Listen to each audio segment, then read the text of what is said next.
Patuloy ang search and rescue operation sa mga natabunan ng pagguho ng landfill sa Cebu City. May ulat on the spot si Alan Domingo ng GMA Regional TV. Alan?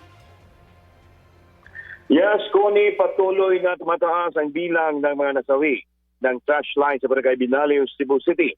11 ang huling bilang ng mga nasawi sa gumuhong landfill. Isang katawan ng babae ang nakakuha kagabi na siyang pang-11 at nasa state of decomposition na. Kasalukuyang pinaghahanap pa ang 26 na natabunan sa gumuhong istruktura.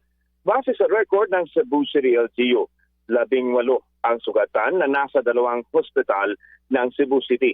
Nakantabay pa rin ang pamilya ng mga natabunang trabahador kagaya ni Jeremy Espinosa na hanggang ngayon hindi pa nakukuha ang katawan ng kanyang asawang si Engineer Dexter Espinosa, 44 anyos.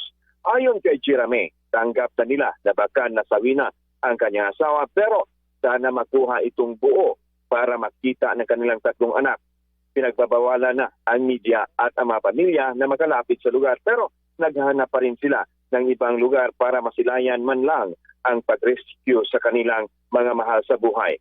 Sinabi naman ni Cebu City Mayor Nestor Archival na hindi pa nag-shift sa retrieval operations dahil may signs of life pa umano ang nakikita sa ground zero. Kuni. Maraming salamat, Alan Domingo.